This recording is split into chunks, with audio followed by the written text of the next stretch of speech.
winning a Nobel Prize for economics has to be the pinnacle of one's career, and a salient moment, to say the least. The question I'm asked most around the world by everybody is, how did you find out? But Simon Johnson's story seems extra special because he appeared to be hearing the news from the father of economics himself.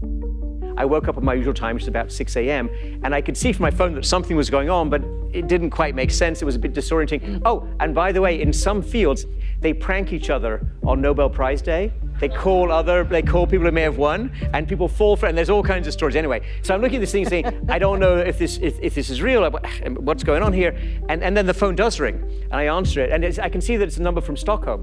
And the guy says, I'm calling from nobelprize.org.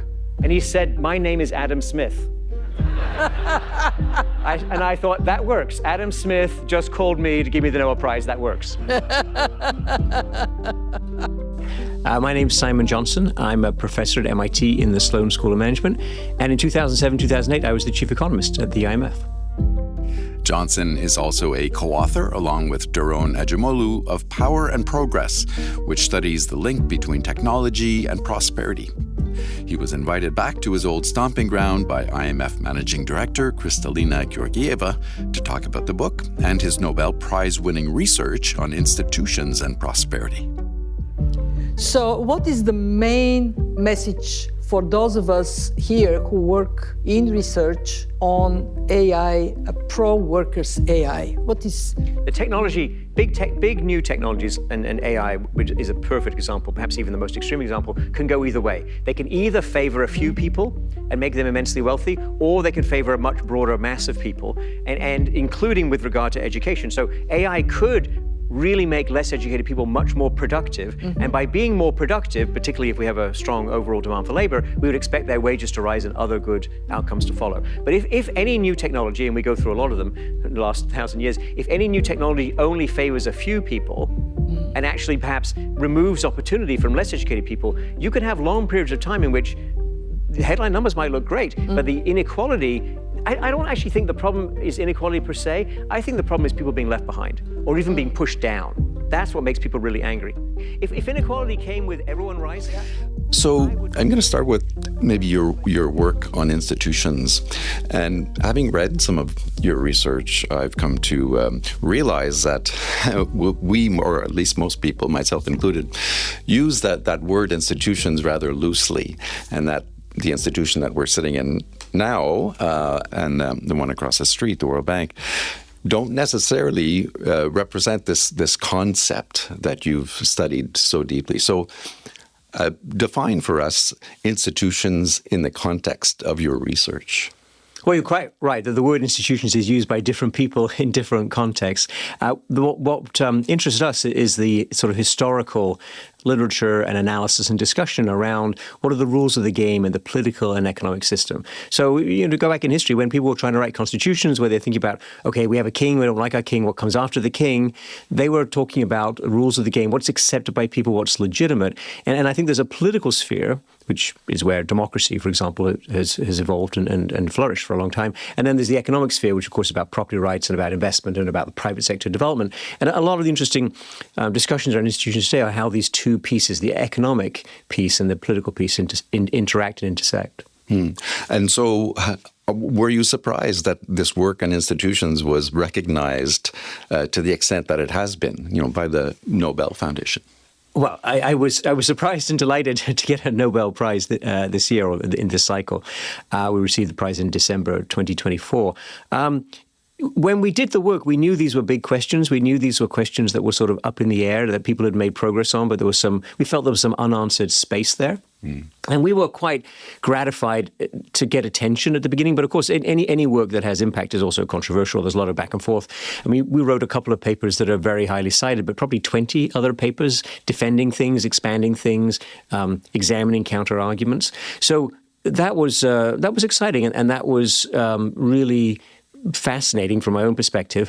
And then other people started to pick up the work and started to use it. And then we knew we were having some lasting impact. But winning a Nobel Prize, I mean, that's beyond icing on the icing on the cake.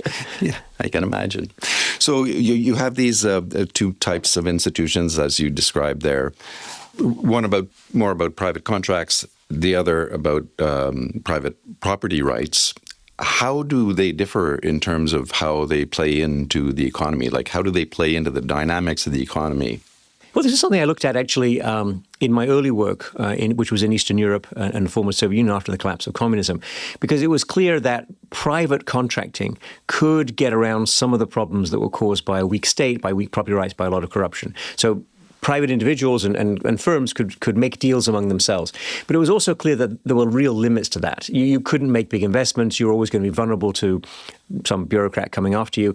And it was going to distort the economic recovery. It did distort the economic recovery, for example, most intensely in the former Soviet Union. So I think property rights, which arise from an assertion by the state that there are a set of property rights, the property rights are allocated in the following ways. You can buy and sell property rights. You can have a clear title to property.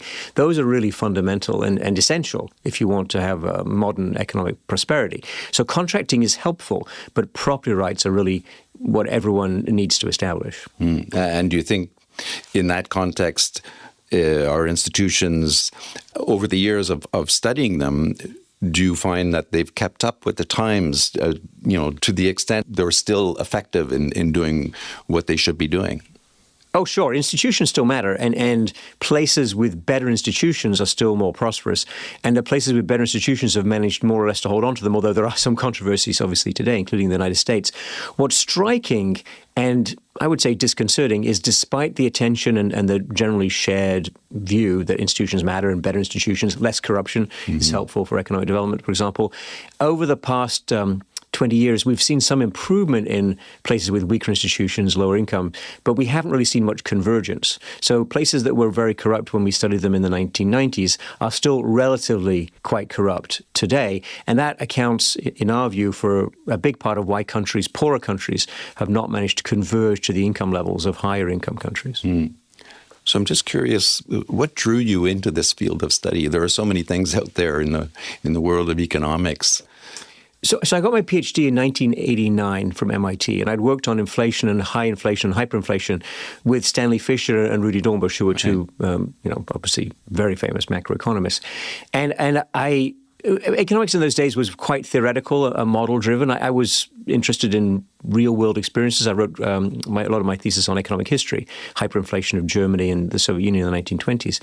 And in casting around what to do after the PhD, there was a postdoc available at Harvard where you could work on a particular part of the world. And I wrote to them and said I wanted to work on the rising inflation in the Soviet Union, which seemed like an interesting, somewhat bizarre topic. Yeah. But this was 1989, of course. And after I got the postdoc, first of all, Poland got a government run by Solidarity, and I worked with them starting in 1989, a lot more in 1990. The Berlin Wall fell. Right.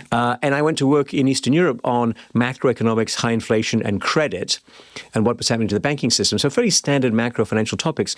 But I quickly found that what was happening in that sphere was not satisfactory to explain either the depth of the economic recessions and crises these people faced, but also the way in which recovery was beginning to map itself out. And I was drawn towards a careful study of the private sector, including in Gdansk in Poland and other parts of the region. I wrote a book on that with a colleague of mine at Harvard Business School, then at Harvard Business School, Gary Loveman. And that opened one door for me, but there was still this question. And I worked a lot at that time in Poland and in Ukraine. In Poland, the private sector was getting its act together. They were sorting things out. They were making investments. You could see the economy coming back. In Ukraine, there was a lot of entrepreneurship. There were a lot of people looking to find a better way of organizing their lives and their economic activities. But they weren't making as much progress. Why? What was the problem? What was the difference between Poland and Ukraine? How did they fit in the broader context? What was holding them back in the former Soviet Union? And that pulled me towards understanding corruption. I worked on that initially with Danny Kaufman, who was then at the World Bank. He was the World Bank resident representative in Kyiv, actually. We worked on that together, and we began to think about the unofficial economy together. And that led me to understand and think about issues around property rights and around the political systems that either produce viable, functional property rights systems or that fail to produce them and result in predatory states and mass amounts of corruption. Wow. I mean, your timing was perfect. You couldn't have chosen to study the topic at a better time in history. So I read something recently about, you were talking about your time at the IMF in the mid-2000s when you were a chief economist, as you said earlier. And you said that, institutions were discussed at the time as something that often encouraged, but more often impeded sustainable prosperity. So how does that work? Institutions working against sort of long-term economic goals. How does that happen? Well, I think the primary way in which you see it in the daily work of the IMF is in the form of corruption. When governments don't do what they say they want to do, when there's items in the budget that are misspent.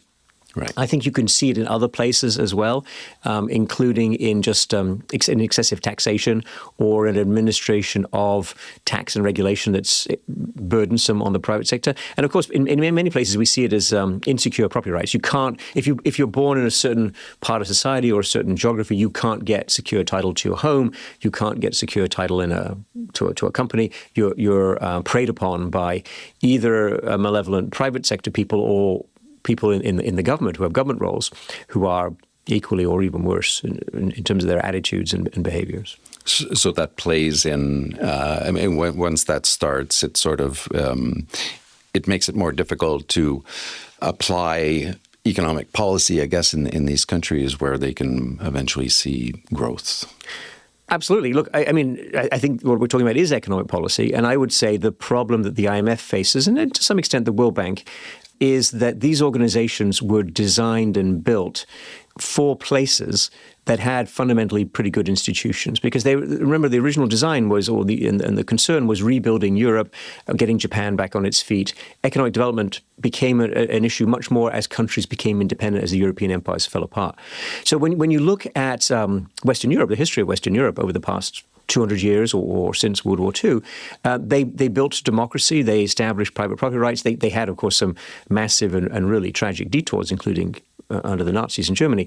But the fundamental institutions were there. And so macroeconomic policies, including exchange rate policies, budget policies, monetary policies, that you could build on that solid foundation. But when it came to a lot of these former European colonies, and some other countries, but former European colonies, I think it's pretty clear, they were run by the Europeans in a, there was the variety of strategies were applied, but many of them were quite predatory and quite extractive by the Europeans relative to the local people. And when these countries became independent, it was very hard for them and not a natural thing to suddenly adopt West European type institutions, because those took centuries to build. Mm-hmm. And I think the IMF and others who've tried really hard to help these countries are dealing with milieus and contexts and historical legacies that are not amenable to improvement through standard macroeconomic tools. And I think this is, I don't think this is rocket science. I don't think it's new. I think it's understood by people who've been at the IMF for a long time. But I think it's worth articulating and worth thinking about how to do better. So it brings me to your latest book, which you have sitting right in front of you, Power and Progress, a book where you and Daron Acemoglu actually challenged this assumption, especially in economic circles, that technology equals progress. So why did you think it was important to sort of put that out there at this moment? And I got to say, the timing of the book couldn't have been better. Why did you think it was an important topic to put out there today? Well, this is obviously the age of AI and artificial intelligence. And there are great claims being made for the improvements that will permeate all of human societies as a result of making computers and algorithms more potent and more able to do thinking for us. And we think that is possible. It could happen. But we're also, based on our reading of history and our thinking about the theory of economics as well, that it is not necessarily the case that improving technology, making technology more productive, expanding the capabilities of some people necessarily translates into an improved standard of living for everyone. So it can, it should, we want it to. That's what we work on, trying to push it. But if you look at the vision of a lot of big tech, it is likely to, and I think currently more intensely focused on improving the capabilities of people like themselves. So these are highly educated people. They're mostly white people. They're mostly men. They have a certain view of the world. They have a certain view of what they want technology to do for them. And it's natural that they would be drawn to, and they have a view of where the market is, right? Where's the money? Right. Well, what are people willing to adopt, either as early adopters or as the main market? And it's quite natural that they would be pulled towards inventing things that favor that vision. And our book is an attempt to say, well, how about we put some alternative visions on the table? How about we think about other ways to develop and use technology, including AI? And let's look at what's happened in the past when we've either had technology that's been, for various reasons, more tilted towards raising the productivity of less educated people, or more tilted towards boosting the productivity primarily of highly educated people. Because that drives whether you have a widening of job market outcomes, higher income people, higher educated people do better, or a lot better, and whether you sometimes see more of a convergence in outcomes with lower income people doing better at the same time as the overall economy does well. Mm. And so essentially you're warning against the risks associated with handing over the tech agenda to some very rich people. What do you think the consequences are of that, where a few people are driving this technology agenda, which has such a huge impact on how economies develop? So The Economist magazine had an interesting piece recently where they reacted, I think in part to President Biden's parting remarks. Mm-hmm. And he said, watch out for the technology oligarchy. And The Economist said, I think not unreasonably, well, look, the US is a big country. There's lots of different interests. You couldn't possibly have an oligarchy running the country. And I think that's true, perhaps, hopefully, in some traditional definitions. But if you think of oligarchy, if you think of the vision, what we call the vision oligarchy, who controls the vision for what technology can be and should be? I mean, I think we can agree we're in the middle of an AI boom. I think when you talk to people about contrast, for example, between the US and Europe, right now they say, well, look, US is inventing all this technology. There's a lot of investment going there, a lot of capital going there, a lot of talent. Europe doesn't have the same thing going on. All right, so the AI is driving a lot of the conversation. But what is AI? What do you want from AI? What is being built with AI? Yeah. That's a vision. And visions at the leading edge of technologies that are rapidly changing. AI is not the only one. Also biotech, life extension, improvement in quality of life. These are also important technological changes. But AI is in the driving seat at the moment. And the visions behind AI are incredibly important. And I think this is terrain that should be contested. I think people should understand what the stakes are. They should realize that it is not necessarily a good idea to put all the big decisions in the hands of a few people, particularly when those few people have their own particular individualistic lens. This is not there's nothing ad hominem or anti-particular people here. I think all of us have our own lenses and perspectives, but do you want 1 or 2 or 10 people to be driving this, or do you want a broader social conversation and more engagement? So do you see institutions being part of the solution, perhaps? Yes, and I tried to explain this in my Nobel lecture, and I think that was a useful exercise forcing me to answer that question, because the work on institutions was done 25, 20, 15 years ago. Yeah. And since then, I've been much more engaged, and Daron and I have been much more engaged on the sort of technological side of things and thinking about these technology strategies. And I think that the point about institutions is 2 or 3-fold. First of all, you need good institutions in order to be a player, right? So why is the technology being driven by the United States? Because we built really good institutions over time. Secondly, that is going to shape and provide context, and the way that democracy operates can have an impact and should have an impact. But digital technology has undermined our ability to have reasoned debates. I mean, shouting at each other over social media, over the internet, is not the same as getting together and finding common ground, right? So the technology has begun to undermine the institutions to some degree. Yeah. And I think the big concern is that if we continue down the road of widening inequality, particularly a version of inequality in which the less educated people are left behind, or feel left behind, or I think are left behind, that feeds into anger and a form of populism that we've seen in many other countries. I think many people who study Latin America would say that's been their experience for the past 150 years. We didn't have that in the US in the 20th century, or the first 2/3 of the 20th century, primarily because the middle class grew up and wages rose for a lot of people. People at the top end did really well, by the way, but inequality was not the driving characteristic of the post-World War II American economy. Since 1980, that has changed.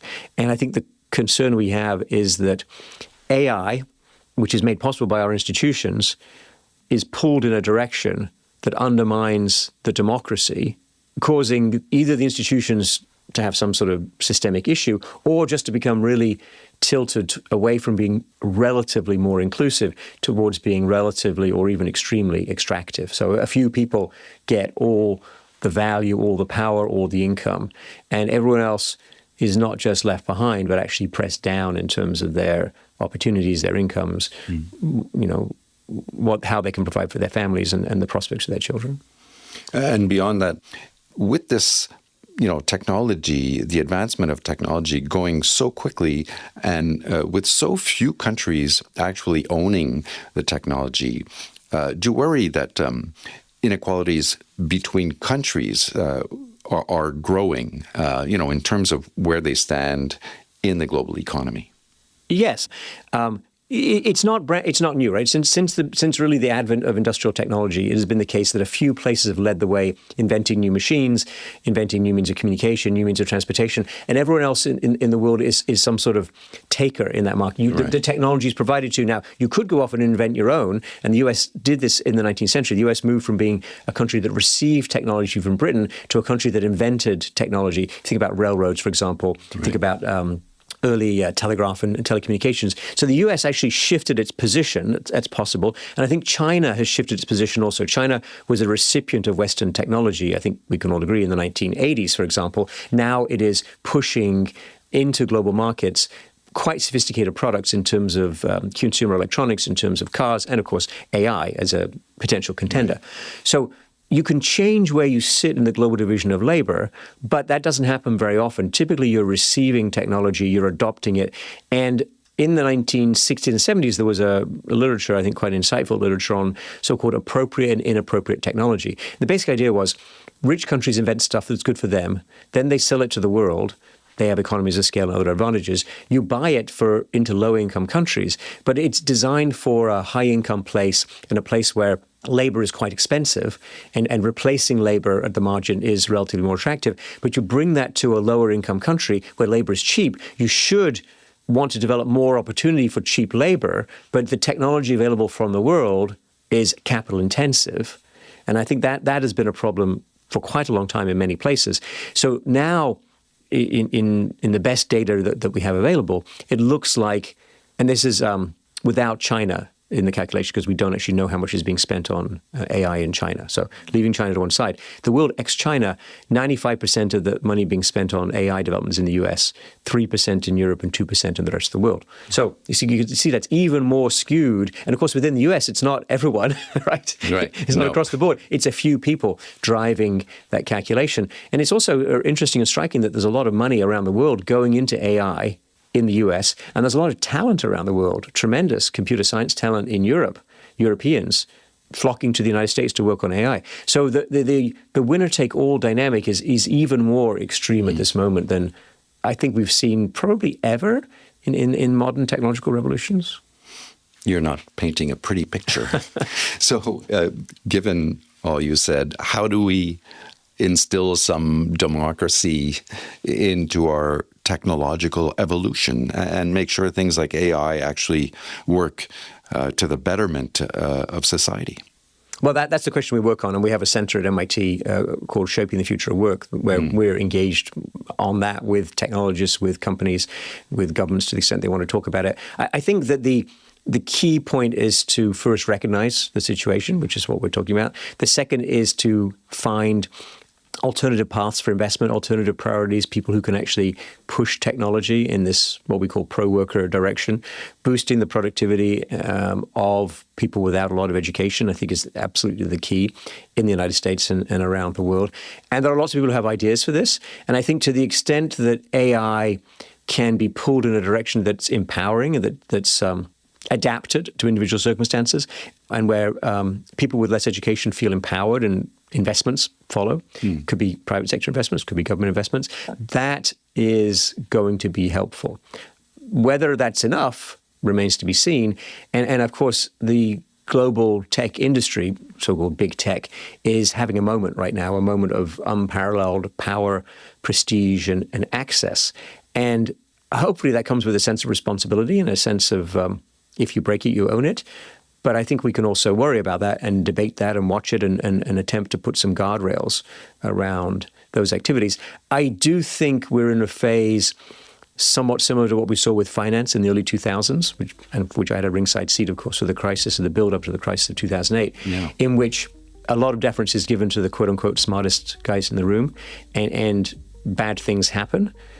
I would like to avoid those bad things if possible, but I think also reacting to them, being ready with policies and safeguards and ways to persuade people that they need to be more careful.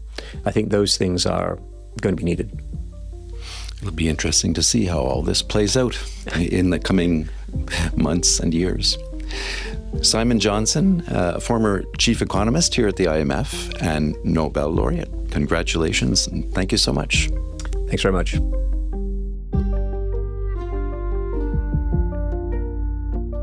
Simon Johnson won the 2024 Nobel Prize in Economics for his work on institutions and prosperity. He shares the award with James Robinson and Daron Acemoglu, who's also co-author of his latest book, Power and Progress, which is available in 20 languages. Go to imf.org to learn more about the impact of technology on economies and a whole lot more of other unique economic research on the inner workings of the global economy. And look for other IMF podcasts on Apple Podcasts or the platform of your choice. I'm Bruce Edwards. Thanks for listening.